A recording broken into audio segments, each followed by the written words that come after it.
Hello दोस्तों, स्वागत है आप सभी का कंपटीशन एग्जाम में। दोस्तों आज के इस वीडियो में हम देखने वाले हैं 20 फरवरी 2022 को हुए खाद्य निरीक्षक परीक्षा में अधिनियम से आए प्रश्नों के संभावित उत्तरों के बारे में। तो चलिए दोस्तों बढ़ते हैं प्रश्नों की ओर।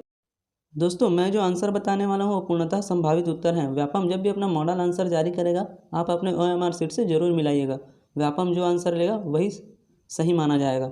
मैं जो इस वीडियो में उत्तर बताने वाला हूँ वो पूर्णतः संभावित उत्तर हैं। चलिए दोस्तों बढ़ते हैं प्रश्नों की ओर। प्रश्न दिया हुआ है, इस राज्य में सार्वजनिक वितरण प्रणाली के अंतर्गत किस कीमत पर सामान्य परिवार को चावल दिया जाता है। तो इस प्रश्न का संभावित उत्तर ऑप्शन नंबर सी होगा, 10 रुपये प्रति किलो।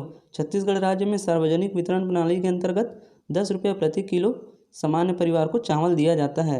चलिए दोस्तों बढ़ते हैं अगले प्रश्न की ओर। प्रश्न दिया हुआ है, इस राज्य में नवंबर 2020 तक सार्वजनिक वितरण प्रणाली के अंतर्गत कितने उचित मूल्य की दुकानें संचालित हैं। तो इस प्रश्न का संभावित उत्तर ऑप्शन नंबर बी होगा, 12,451। चलिए दोस्तों बढ़ते हैं अगले प्रश्न की ओर। प्रश्न दिया हुआ है, इस राज्य में खाद्य एवं पोषण सुरक्षा अधिनियम का निर्माण किस वर्ष में किया गया। तो इस प्रश्न का संभावित उत्तर ऑप्शन नंबर ए होगा, 2012। छत्तीसगढ़ राज्य में खाद्य एवं पोषण सुरक्षा अधिनियम का निर्माण सन 2012 में किया गया। चलिए दोस्तों बढ़ते हैं अगले प्रश्न की ओर। प्रश्न दिया हुआ है, इस राज्य के अनुसूचित एवं मांडा क्षेत्र में किस प्रकार के परिवारों को प्रति परिवार 2 किलो चना प्रति माह दिया जाता है। तो कौन से परिवार को दिया जाता है, अंत्योदय परिवार को भी दिया जाता है और प्राथमिकता परिवार को भी दिया जाता है। तो इस प्रश्न का सही आंसर होगा ऑप्शन नंबर बी, 1 और 2। चलिए दोस्तों बढ़ते हैं अगले प्रश्न की ओर। प्रश्न दिया हुआ है, राज्य के बस्तर संभाग में किस प्रकार के परिवारों को प्रति माह 2 किलोग्राम गुड़ दिया जाता है। तो कौन कौन से परिवार को प्रति माह 2 किलो गुड़ दिया जाता है, अंत्योदय परिवार को भी दिया जाता है, प्राथमिकता परिवार को भी दिया जाता है, एकल निराश्रित परिवार को भी दिया जाता है और अन्नपूर्णा परिवार को भी दिया जाता है। तो इस प्रश्न का सही आंसर ऑप्शन नंबर डी होगा, पहला, दूसरा, तीसरा और चौथा। चलिए दोस्तों बढ़ते हैं अगले प्रश्न की ओर। प्रश्न दिया हुआ है, प्रारंभिक दौर के कंप्यूटरों को प्रोग्राम करने के लिए निम्न में से कौन सी भाषा का उपयोग किया गया था। तो ये बहुत ही कॉमन क्वेश्चन है। तो इस प्रश्न का संभावित उत्तर ऑप्शन नंबर सी है, असेंबली। प्रारंभिक दौर के कंप्यूटरों को प्रोग्राम करने के लिए असेंबली भाषा का उपयोग किया गया था। चलिए देखते हैं अगले प्रश्न को। प्रश्न दिया हुआ है, डाटा एवं प्रोग्राम में संग्रहित होते हैं जब प्रोसेसर उनका उपयोग करता है। तो इस प्रश्न का सही आंसर है option number B, main memory. Data एवं प्रोग्राम मेन मेमोरी में संग्रहित होते हैं जब प्रोसेसर उनका उपयोग करता है। तो इस प्रश्न का सही आंसर ऑप्शन नंबर बी होगा। चलिए देखते हैं अगले प्रश्न को। प्रश्न दिया हुआ है, निम्न में से कौन सा आउटपुट डिवाइस नहीं है। तो ये बहुत ही सरल क्वेश्चन है। इस प्रश्न का सही आंसर ऑप्शन नंबर ए है, बारकोड रीडर। बारकोड रीडर जो है आउटपुट डिवाइस नहीं है। बाकी जो प्रिंटर, प्लॉटर, फ्लेक्स मशीन, ये सभी आउटपुट डिवाइस हैं। चलिए देखते हैं अगले प्रश्न को। प्रश्न दिया हुआ है, निम्न में से कौन सा डिवाइस कंप्यूटर नेटवर्क में एक साझा संसाधन है। तो इस प्रश्न का सही answer option number B, printer होना चाहिए, लेकिन ऑप्शन नंबर डी उपरोक्त सभी भी हो सकता है। प्रश्न दिया हुआ है, एक लाइन प्रिंटर के लिए सही वाक्यों की पहचान करें। वाक्य पहला दिया हुआ है, एक समय में एक पूरी रेखा प्रिंट करता है। वाक्य दूसरा दिया हुआ है, यह एक नॉन इम्पैक्ट प्रिंटर है। तीसरा वाक्य है, यह एक समय में कई प्रतियों को लेने की अनुमति देता है। वाक्य चौथा है, यह एक समय में एक कैरेक्टर प्रिंट करता है। तो वाक्य पहला और तीसरा जो है सही हैं। पहला बोल रहा है एक समय में एक पूरी रेखा प्रिंट करता है, तीसरा है यह एक समय में कई प्रतियों को लेने की अनुमति देता है। तो इस प्रश्न का सही आंसर ऑप्शन नंबर बी, पहला और तीसरा है। चलिए देखते हैं अगले प्रश्न को। प्रश्न दिया हुआ है, उपभोक्ता संरक्षण अधिनियम 1986 के अंतर्गत परिवादी से अभिप्रेत है। ऑप्शन ए में है कोई उपभोक्ता, ऑप्शन बी में है केंद्रीय सरकार एवं राज्य सरकार, ऑप्शन सी में है उपभोक्ता की मृत्यु की स्थिति में उसके विधिक वारिस, ऑप्शन डी में है उपरोक्त सभी। तो इस प्रश्न का सही आंसर होगा ऑप्शन नंबर डी, उपरोक्त सभी। उपभोक्ता संरक्षण अधिनियम 1986 के अंतर्गत परिवादी से अभिप्रेत ऑप्शन नंबर ए, बी, सी सभी हो सकते हैं। तो इस प्रश्न का सही आंसर ऑप्शन नंबर डी, उपरोक्त सभी होगा। चलिए देखते हैं अगले प्रश्न को। प्रश्न दिया हुआ है, उपभोक्ता संरक्षण अधिनियम की धारा 2 में विनियम से अभिप्रेत है। तो इस प्रश्न का सही आंसर होगा ऑप्शन नंबर ए, राष्ट्रीय आयोग द्वारा विनिर्मित विनियम। उपभोक्ता संरक्षण अधिनियम की धारा 2 में विनियम से अभिप्रेत ऑप्शन नंबर ए में जो दिया हुआ है आंसर वही होगा। तो इस प्रश्न का सही आंसर ऑप्शन नंबर ए, राष्ट्रीय आयोग द्वारा विनिर्मित विनियम। चलिए देखते हैं अगले प्रश्न को। उपभोक्ता संरक्षण अधिनियम 1986 में उपभोक्ता विवाद प्रतियोजक अभिकरण की स्थापना का प्रावधान है। तो इस प्रश्न का सही आंसर है ऑप्शन नंबर ए, धारा 9। उपभोक्ता संरक्षण अधिनियम 1986 में उपभोक्ता विवाद प्रतियोजक अभिकरण की स्थापना का प्रावधान धारा 9 में है। तो इस प्रश्न का सही आंसर ऑप्शन नंबर ए, धारा 9। चलिए देखते हैं अगले प्रश्न को। प्रश्न दिया हुआ है, उपभोक्ता संरक्षण अधिनियम 1986 की धारा 27 का के तहत प्रत्येक अपील आदेश के दिनांक से खालिस्तान दिवसों की अवधि के भीतर की जाएगी। तो कितने दिवस के अवधि के भीतर की जाएगी? तो इस प्रश्न का सही आंसर है ऑप्शन नंबर सी, 30 दिवस। दोस्तों मेरे द्वारा बताया गया उत्तर जो है संभावित उत्तर है। व्यापम जब भी अपना मॉडल आंसर जारी करेगा आप अपने OMR शीट से जरूर मिलाइएगा। तो इस प्रश्न का सही आंसर होगा ऑप्शन नंबर सी, 30 दिवस के भीतर जो है अपील की जाएगी। चलिए बढ़ते हैं अगले प्रश्न की ओर। प्रश्न दिया हुआ है, उपभोक्ता संरक्षण अधिनियम 1986 के तहत अपराधों के परीक्षण के लिए न्यायिक दंडाधिकारी को माना जाएगा। तो ये बहुत ही सरल क्वेश्चन था। इसका सही आंसर आएगा ऑप्शन नंबर ए, प्रथम श्रेणी। चलिए बढ़ते हैं अगले प्रश्न की ओर। वर्तमान खरीफ वर्ष 2020-21 में किसानों से धान की खरीदी कंप्यूटरीकृत व्यवस्था से कितने धान खरीदी केंद्रों से की गई? तो इस प्रश्न का संभावित उत्तर ऑप्शन नंबर सी, 2310। वर्तमान खरीफ वर्ष 2020-21 में किसानों से धान खरीदी कंप्यूटरीकृत व्यवस्था से 2310 धान खरीदी केंद्रों से की गई। तो इस प्रश्न का संभावित उत्तर ऑप्शन नंबर सी, 2310 है। चलिए बढ़ते हैं अगले प्रश्न की ओर। प्रश्न दिया हुआ है, इस राज्य में कितने राशन कार्ड धारियों को उनकी पात्रता के अनुसार प्रति माह सार्वजनिक वितरण प्रणाली से राशन सामग्रियों का वितरण किया जाता है? तो इसका सही आंसर है ऑप्शन नंबर सी, 67.11 लाख। चलिए बढ़ते हैं अगले प्रश्न की ओर। प्रश्न दिया हुआ है, इस राज्य के कितने प्रतिशत लोगों को राष्ट्रीय खाद्य सुरक्षा अधिनियम के द्वारा प्रति सदस्य 5 किलो खाद्यान्न प्राप्त करने की पात्रता दी गई है? तो इस प्रश्न का संभावित उत्तर ऑप्शन नंबर सी, 78% है। चलिए देखते हैं अगले प्रश्न को। प्रश्न दिया हुआ है, छत्तीसगढ़ राज्य को सार्वजनिक वितरण प्रणाली का कंप्यूटरीकृत करने के लिए पुरस्कार प्राप्त हुए हैं। तो इसमें नेशनल ई गवर्नेंस अवार्ड भी मिला हुआ है, मंथन अवार्ड भी मिला हुआ है, ई इंडिया अवार्ड भी मिला हुआ है और प्रधानमंत्री पुरस्कार भी प्राप्त हुआ है। तो इस प्रश्न का सही आंसर होगा ऑप्शन नंबर डी, पहला, दूसरा, तीसरा और चौथा। चलिए बढ़ते हैं अगले प्रश्न की ओर। प्रश्न दिया हुआ है, वर्ष 2021-22 के लिए सरकार के द्वारा धान ग्रेड ए के लिए न्यूनतम समर्थन मूल्य क्या निर्धारित किया गया है? तो इसका सही आंसर होगा ऑप्शन नंबर डी, 1940 प्रति क्विंटल। चलिए बढ़ते हैं अगले प्रश्न की ओर। आवश्यक वस्तु अधिनियम 1955 की धारा 14 संबंधित है। ये भी बहुत सरल क्वेश्चन है। इसका सही आंसर होगा ऑप्शन नंबर ए, सबूत का भार। आवश्यक वस्तु अधिनियम 1955 की धारा 14 सबूत का भार से संबंधित है। तो इसका सही आंसर ऑप्शन नंबर ए, सबूत का भार। चलिए देखते हैं अगले प्रश्न को। प्रश्न दिया हुआ है, आवश्यक वस्तु अधिनियम 1971 के प्रारंभ के पश्चात निकाली गई हर अधिसूचना जब तक वह पहले ही विखंडित न कर दी जाए, राजपत्र में उस अधिसूचना के प्रकाशन के पश्चात कितने वर्ष के अवसान पर प्रवृत्त न रह जाएगी? तो इस प्रश्न का संभावित उत्तर होगा ऑप्शन नंबर ए, 1 वर्ष। चलिए बढ़ते हैं अगले प्रश्न की ओर। प्रश्न दिया हुआ है, आवश्यक वस्तु अधिनियम 1955 में संक्षिप्तः विचारण की शक्ति है। तो इस प्रश्न का संभावित उत्तर ऑप्शन नंबर बी, धारा 12 क। चलिए बढ़ते हैं अगले प्रश्न की ओर।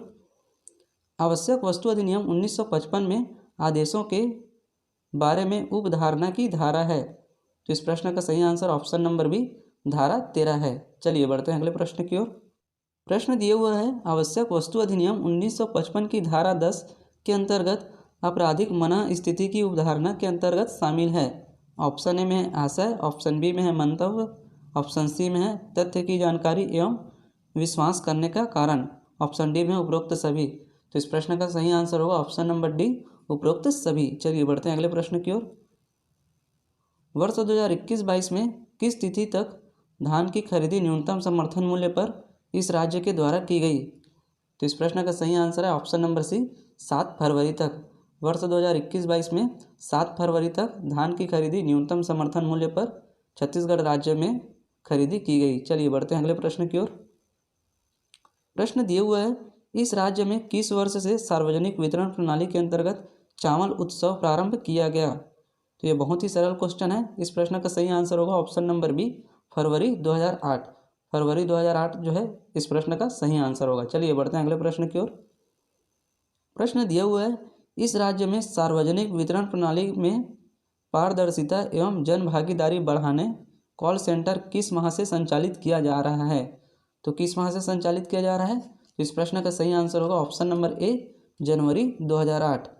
कॉल सेंटर जो है जनवरी 2008 से चालू किया गया था। तो इस प्रश्न का सही आंसर ऑप्शन नंबर ए, जनवरी 2008 होगा। चलिए बढ़ते हैं अगले प्रश्न की ओर। प्रश्न दिया हुआ है, इस राज्य में सार्वजनिक वितरण प्रणाली में कंप्यूटरीकरण किस वर्ष से प्रारंभ किया गया? तो किस वर्ष से प्रारंभ किया गया? तो इस प्रश्न का संभावित उत्तर ऑप्शन नंबर ए, 2007 है। चलिए बढ़ते हैं अगले प्रश्न की ओर। प्रश्न दिया हुआ है, इस राज्य में कंप्यूटर के माध्यम से उचित मूल्य के दुकानों को खाद्य संचालनालय के द्वारा खाद्य वितरण का आवंटन किस माह से किया जा रहा है? तो किस माह से किया जा रहा है? तो इस प्रश्न का सही आंसर होगा ऑप्शन नंबर ए, जनवरी 2008। चलिए बढ़ते हैं अगले प्रश्न की ओर। प्रश्न दिया हुआ है, उपभोक्ता संरक्षण अधिनियम के तहत जिला फोरम का कार्यालय होगा? तो ये बहुत ही सरल क्वेश्चन है। इस प्रश्न का सही आंसर होगा ऑप्शन नंबर ए, जिला मुख्यालय। चलिए बढ़ते हैं अगले प्रश्न की ओर। उपभोक्ता संरक्षण अधिनियम पारित किया गया तो कब पारित किया गया? तो इस प्रश्न का सही आंसर होगा ऑप्शन नंबर बी, 2002 में। चलिए बढ़ते हैं अगले प्रश्न की ओर। उपभोक्ता संरक्षण अधिनियम 1986 में सूचना इत्यादि की तमीली से संबंधित धारा है। तो इस प्रश्न का संभावित उत्तर ऑप्शन नंबर सी, धारा 28 का। उपभोक्ता संरक्षण अधिनियम 1986 में सूचना इत्यादि की तमीली से संबंधित धारा 28 का है। चलिए बढ़ते हैं अगले प्रश्न की ओर। प्रश्न दिया हुआ है, व्यर्थ या तंग करने वाले परिवादों में हर्जाने की राशि होगी? तो इस प्रश्न का सही आंसर होगा ऑप्शन नंबर बी, रुपये 10,000। चलिए बढ़ते हैं अगले प्रश्न की ओर। जिला फोरम राज्य आयोग या राष्ट्रीय आयोग आदेश का अनुपालन नहीं करने वाले व्यक्ति को आदेश दे सकेगा? तो इस प्रश्न का सही आंसर क्या होगा? ऑप्शन नंबर डी, जुर्माना। जिला फोरम राज्य आयोग या राष्ट्रीय आयोग आदेश का अनुपालन नहीं करने वाले व्यक्ति को जुर्माना लगा सकता है। तो इस प्रश्न का सही आंसर ऑप्शन नंबर डी, जुर्माना। चलिए बढ़ते हैं अगले प्रश्न की ओर। प्रश्न दिया हुआ है, राज्य में सार्वजनिक वितरण प्रणाली के अंतर्गत कितने प्रकार के परिवारों को खाद्यान्न दिया जाता है? तो इस प्रश्न का संभावित उत्तर होगा ऑप्शन नंबर डी, 6। 6 प्रकार के जो है छत्तीसगढ़ में कार्ड हैं, तो 6 प्रकार के परिवारों को जो है खाद्यान्न दिया जाता है। तो इस प्रश्न का संभावित उत्तर ऑप्शन नंबर डी, 6 होगा। चलिए बढ़ते हैं अगले प्रश्न की ओर। कौन सी संस्था कृषि उपजों का न्यूनतम समर्थन मूल्य घोषित करती है? तो कौन सी संस्था करती है? तो इस प्रश्न का सही उत्तर होगा ऑप्शन नंबर ए, कृषि उपज एवं मूल्य आयोग। कृषि उपज एवं मूल्य आयोग जो है कृषि उपजों का न्यूनतम समर्थन मूल्य घोषित करती है। तो इस प्रश्न का सही आंसर ऑप्शन नंबर ए। चलिए बढ़ते हैं अगले प्रश्न की ओर।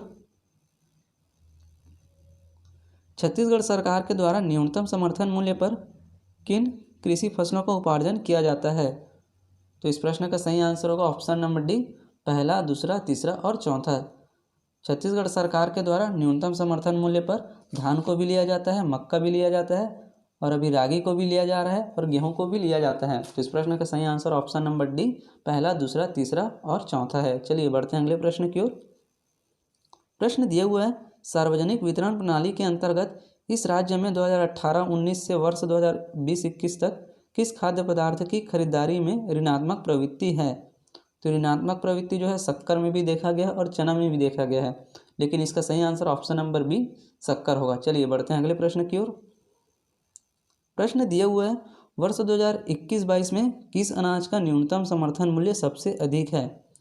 तो कौन से अनाज का न्यूनतम समर्थन मूल्य सबसे अधिक है? तो इस प्रश्न का सही उत्तर होगा ऑप्शन नंबर डी, रागी। चलिए बढ़ते हैं अगले प्रश्न की ओर। प्रश्न दिया हुआ है, उपभोक्ता संरक्षण अधिनियम के अंतर्गत आंतरिक शिकायत निवारण प्रणाली में शामिल है। तो कौन कौन शामिल है? ऑप्शन ए में है कॉल सेंटर, ऑप्शन बी में है हेल्पलाइन, ऑप्शन सी में है नोडल अधिकारी, ऑप्शन डी में उपरोक्त सभी। तो इस प्रश्न का सही आंसर होगा ऑप्शन नंबर डी, उपरोक्त सभी। उपभोक्ता संरक्षण अधिनियम के अंतर्गत आंतरिक शिकायत निवारण प्रणाली में कॉल सेंटर, हेल्पलाइन, नोडल अधिकारी ये सभी शामिल हैं। तो इसके प्रश्न का सही आंसर होगा ऑप्शन नंबर डी, उपरोक्त सभी। चलिए बढ़ते हैं अगले प्रश्न की ओर। प्रश्न दिया हुआ है राष्ट्रीय खाद्य सुरक्षा अधिनियम में प्रवृत्त हुआ समझा जाएगा। तो इस प्रश्न का सही आंसर है ऑप्शन नंबर बी, 5 जुलाई 2013। चलिए बढ़ते हैं अगले प्रश्न की ओर। प्रश्न दिया हुआ है राष्ट्रीय खाद्य सुरक्षा अधिनियम 2013 में कितनी अनुसूचियां हैं। तो ये भी बहुत ही सरल क्वेश्चन है। इस प्रश्न का सही आंसर होगा ऑप्शन नंबर बी, 4 अनुसूचियां। राष्ट्रीय खाद्य सुरक्षा अधिनियम 2013 में 4 अनुसूचियां हैं। दोस्तों यहाँ पर राष्ट्रीय खाद्य सुरक्षा अधिनियम 2013 के बारे में पूछा है, इसलिए इसका सही आंसर होगा ऑप्शन नंबर बी, 4। यदि छत्तीसगढ़ के बारे में पूछा रहता तो इसका आंसर होता ऑप्शन नंबर डी, 2। लेकिन इसमें राष्ट्रीय खाद्य सुरक्षा अधिनियम के बारे में पूछा गया है, तो इसका सही आंसर होगा ऑप्शन नंबर बी, 4। चलिए बढ़ते हैं अगले प्रश्न की ओर। प्रश्न दिया हुआ है राष्ट्रीय खाद्य सुरक्षा अधिनियम 2013 की अनुसूची 2 संबंधित है।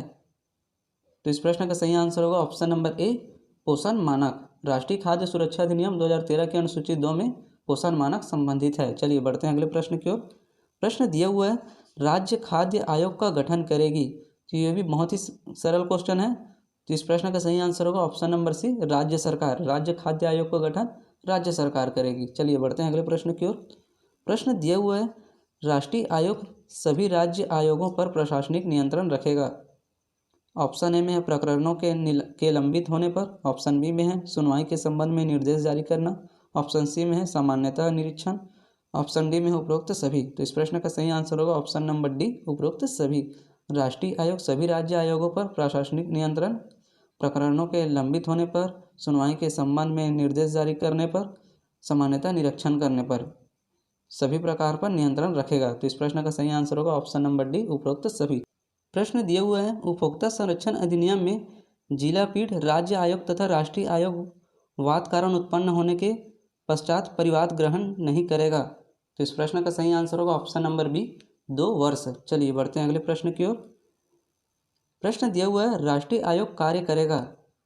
तो इस प्रश्न का सही आंसर होगा ऑप्शन नंबर ए, नई दिल्ली। राष्ट्रीय आयोग जो है नई दिल्ली भारत की राजधानी में कार्य करेगा। तो इस प्रश्न का सही आंसर ऑप्शन नंबर ए, नई दिल्ली है। चलिए बढ़ते हैं अगले प्रश्न की ओर।